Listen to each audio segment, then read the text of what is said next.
Introducing the Rolex Milgauss 116400GV. The GV stands for Glace Vert. Yup, the legendary green sapphire, a process so difficult to do, Rolex did not even patent it. And I'll put their words up on the screen. They think it's too hard because it takes weeks to make. Nobody would even bother trying it. Wow, what a statement, right? Am I right, guys? What a statement.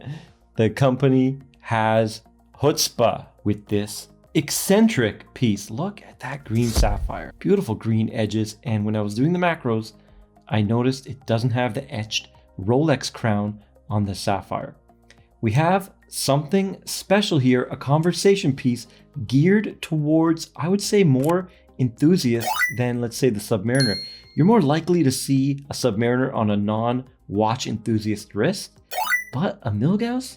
I don't think you're gonna. Maybe I'm wrong. Let me know below, guys. Is a Milgauss more for the watch enthusiast, especially nowadays with Rolex being so mainstream? Now, when I first got this watch, I was like, not feeling it, but as I spent my week with it, every time I walked by it on my desk, that green sapphire just blew me away. And I started to realize that this thing is kind of special. And green is the color of Rolex. And I think that's why they did it. And it's just phenomenal. The Milgauss originated in 1954 as a prototype 6543 reference, officially released in 1956 with the reference number 6541. I'll put it up on the screen. That one had the lightning bolt. The first prototypes did not.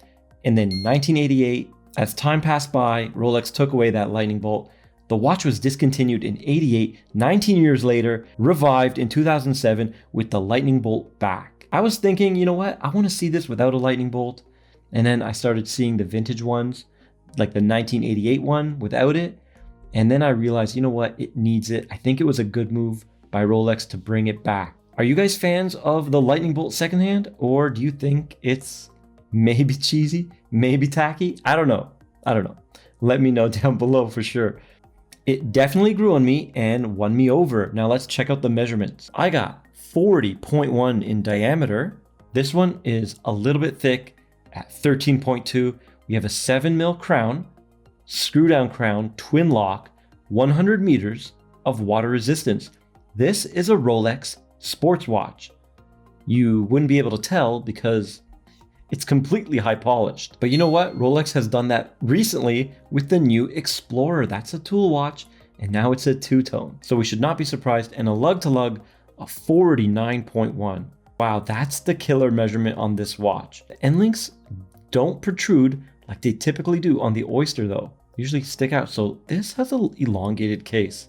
Now the bracelet is 20mm tapering down to 15.5 with brushing on the sides and high polish down the mid links. Solid links, solid end links, and they are screwed links. We do not have a fold over. It's just simply lift, and it's fully milled, and you have the 5mm easy link.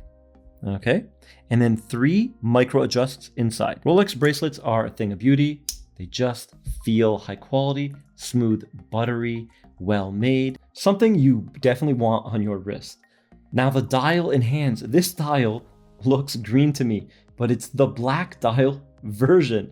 It's just that green sapphire giving it that hue. You can get it in blue, and the green gives it almost like a teal look. It's beautiful. I think the blue one is the one to get, but the black one is still nice. And we do have, it looks like faux patina at 3, 6, and 9, so different lume than the rest of the watch. And it reminds me of the Oyster Perpetual with the baton hands with lume.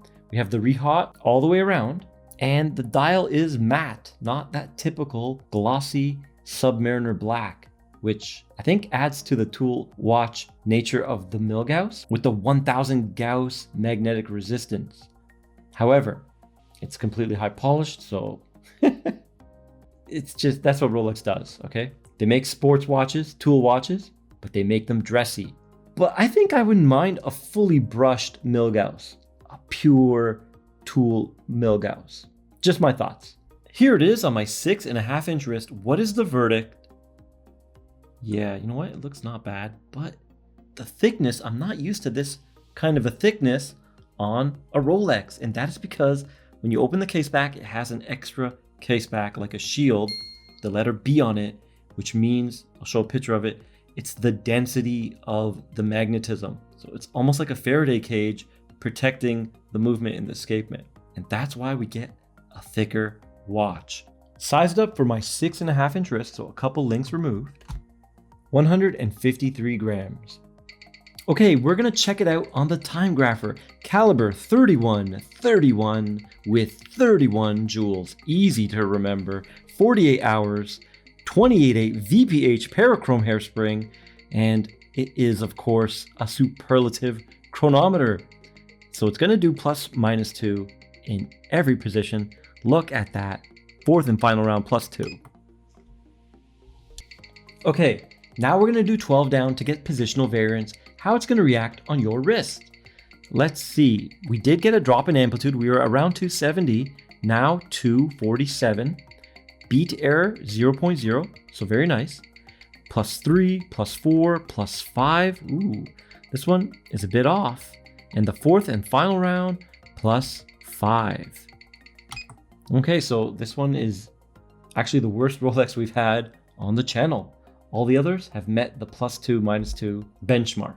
Okay, there is the loom shot, and a little disappointed that the lightning bolt seconds hand is not loomed. How cool would it be if the lightning bolt seconds hand was bright as lightning, a white nuclear loom? I think that would be cool. But the 3, 6, and 9, the orange loom, it looks the same on camera, but when I look around the camera, it's slightly more green than the blue chromalite. If you want to buy this watch, links down below to Studio 29 watches, where this exact one can be yours. The prices are in Canadian dollars, so just make sure you're looking at the correct currency. What do you think of the Millie? I'm excited for the future of the Milgauss. I hope they bring the dolphin hands back. The bezel, the rotating bezel, I'm not too sure about, but the dolphin hands, I think that would be really cool. And the indices. Get rid of these Oyster Perpetual indices and give me those special indices with the triangle 3, 6, and 9, and the circles for the rest. And if you like this video, please like, share, and subscribe, and I'll see you in the next one. Man, it gets me every time, that green sapphire.